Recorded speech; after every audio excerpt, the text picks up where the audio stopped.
opposition, and Wigan's forward didn't get tired out at all in that first half because all they were ever really doing was packing down for scrums because an error was being made somewhere on the pitch by someone in the opposition side, and so they were able to lay a bit of a platform. Ryan Sutton was really good as well, and so George Williams outside the back of that was brilliant. His kick for Marshall's try.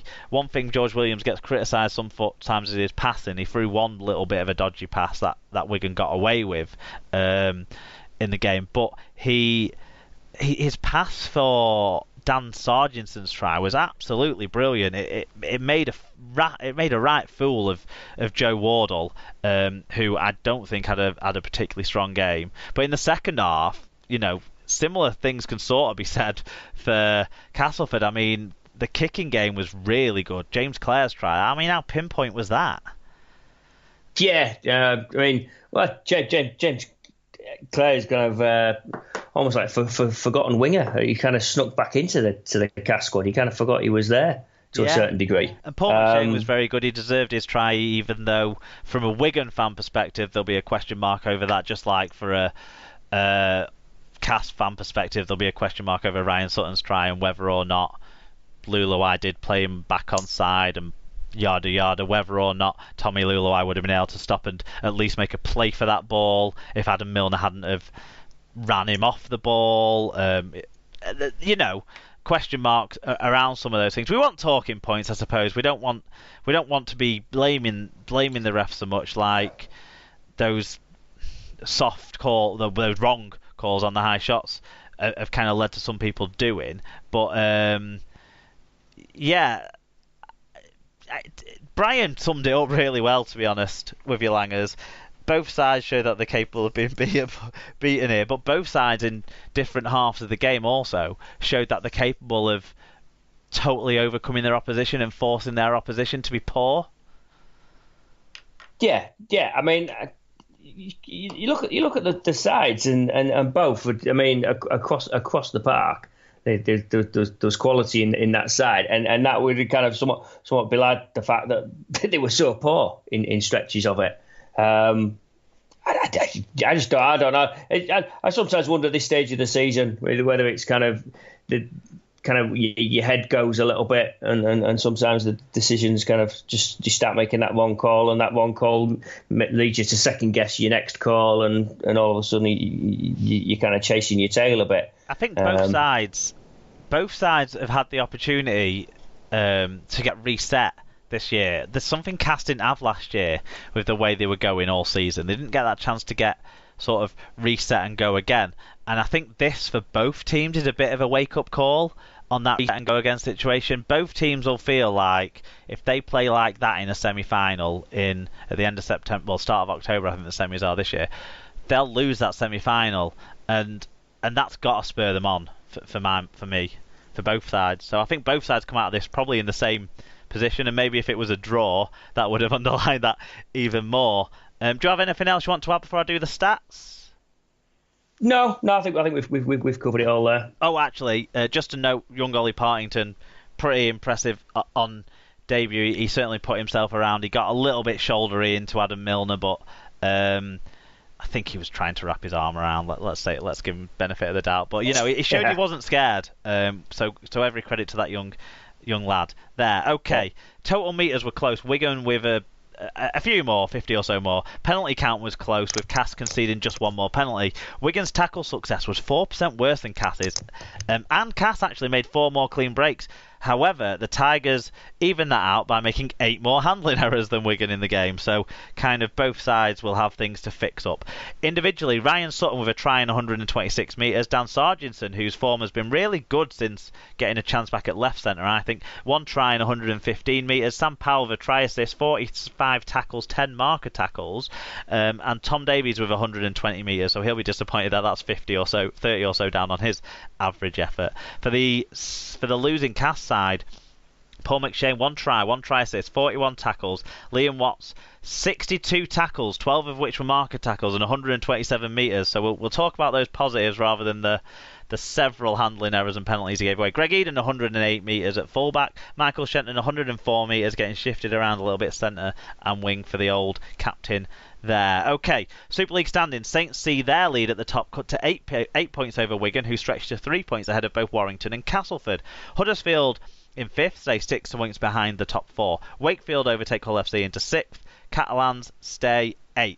Right, we're going to do the qualifiers. Round 1 of those now, Langers. It was 5,613 as the average attendance, which is reasonable, but it's sort of less reasonable when you think 3 of the home sides were Super League sides and 2 of them got good attendances. So, so we'll see how we go with the rest of that. The biggest game for fan reviews we've had in this round and possibly this season was Thursday night's dramatic, exciting, upset on the road victory for the London Broncos, 21 points to 20 against the Widnes Vikings in front of 3,432. Liam Moore was the referee, who I thought had a pretty solid game in this one. Do you want to start us off with the first of the many fan reviews? Yep, so we've got Mark W. 2020, 90 seconds to go. Widnes on the halfway line and their 4th tackle. A drop goal could save their Super League spot. They run it up the wing, get tackled, and then stick Liam Finn at dummy half. What the hell were they thinking? Yeah. Carson, who said, first game, first upset. Widnes won the first half, but the Donkeys came back strong. Liam Finn still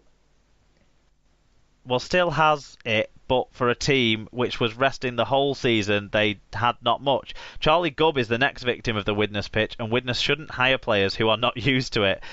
And we have a new intro. Who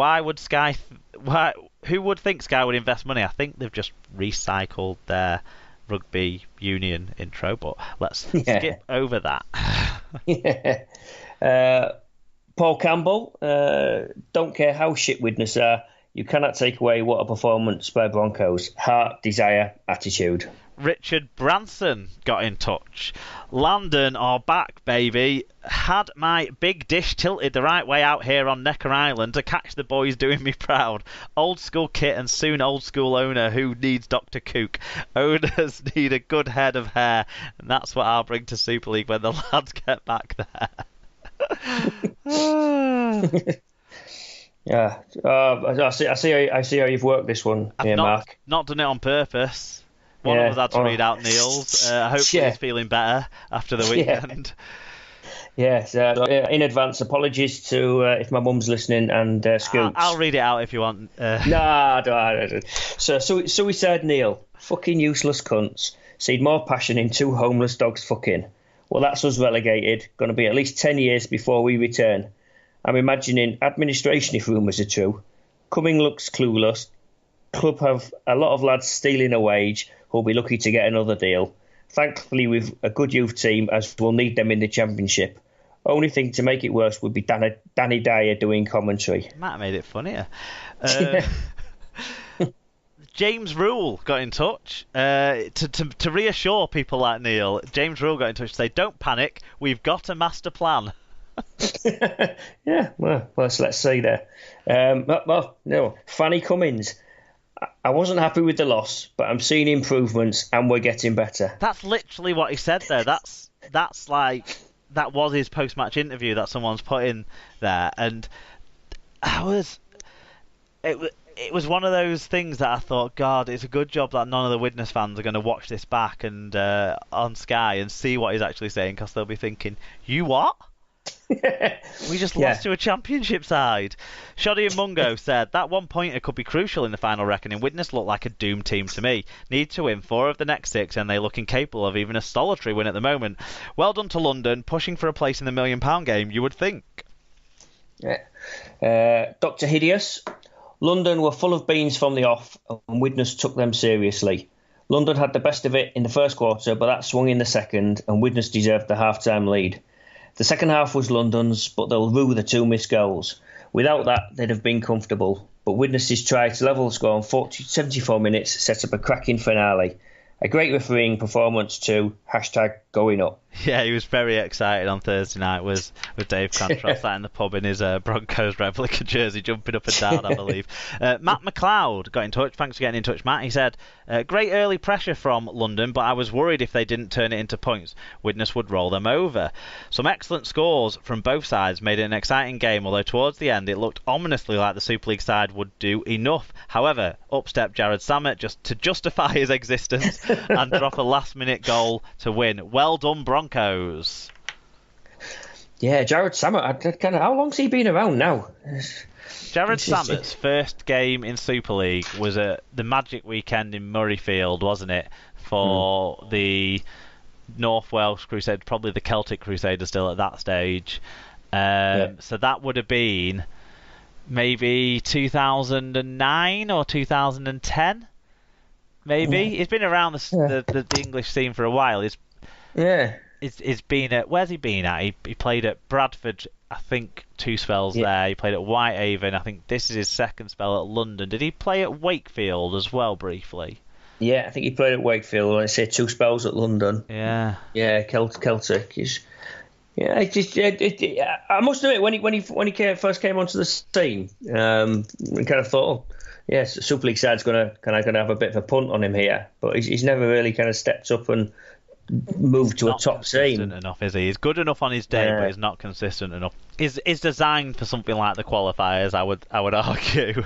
Yeah, he pulled it out of the bag for them. Well, mind you, he did miss a couple of awful goals as well. So yeah, it wouldn't have been as tense though. It wouldn't have been as dramatic. He's a showman. At the end of the day, Jared Samet likes to put a show on. Yeah, he knew exactly what he was doing the whole time. Yeah. Right, okay. So next one is Paul O'Brien. I know we have been poor all season, but I went tonight with hope. After an edgy first half and leading by 6 points, we knew it was going to be a tough second half. London came out revitalised and scored within the first 3 minutes. After taking some control, we let London back in with a try after knocking on and the interception. At 2020, we didn't set up properly for a drop goal, and then London took the 1 point to win the game. The team who wanted it more won, and Widnes continue with their poor run. The team lacked enthusiasm and looked tired. And then to top it all, the coach says he sees improvement. Is he taking the piss? Yeah. We are a fucking disgrace, and some of the players ain't fit to wear the shirt. I have had enough of poor excuse, and things have to change. I can't see us winning another game, and then Championship is beckoning for the Vikings. But I will still be there, and I've already purchased my season ticket for next year. #Widnes till I die. That's Paul really getting pissed off, innit? That's not the Paul that we normally see. I mean, the end of it is the Paul we know and love, the ever relentless positive Paul. But that shows where things have got, really. Brian Davies said, superb result for London. They showed real maturity as a team to stay in the arm wrestle early on. It was set for set, and Broncos did well to stick to the plan. Eventually, their expansive play was too good for Widnes, who stuck with the dull, tried and tested, safe rugby league of a Super League side. Really sets the tone for the Eights. Yeah, I think, apart from when they did try and chance their arm and they threw an interception, so it's swings and roundabouts on that, isn't it? Yeah, but that pass from Finn was, I mean, I think it went 15 yards up and 10 yards to the side. It was slow, wasn't it, as well? Yeah. If someone as fast as Kieran Dixon could get under that all day. Yeah. I mean, I know he's not good under the high ball normally, but I think he. But when it's travelling that slow. Yeah. He had time to sit down and think about it, and then come back and get it. So, yeah. Mark Butler. Even after 16 defeats, I didn't think Widnes could lose this. Clearly a naive belief. They are a team not just in terrible nick, but visibly allergic to winning, giving a lifeline to a London team who I don't think were all that, but weren't going to look a gift horse in the mouth. The game itself is less the issue, more so is how Widnes as a club have invited this situation. I've no idea what they're trying to achieve. Yeah, that's kind of the thing of it, innit? What are they trying to do? Like, they've just tried to cling on to Super League, and they were going to get the comeuppance at some point. And that's what's happened, really, is the way I'd kind of kind of think, because they've been bottom of the league, 3 times out of the last 4 years or something like that. It's not ideal. Tim G Radio said, great effort from London. Samet, Richie Cunningham, Plessier and Ione, all fantastic. Ride 'em Broncos. So, before we talk about the team we should talk about, which is the team that won it, just a bit on the Vikings. Ollie Ashall-Bolt, he excited everyone. He looks about 12, but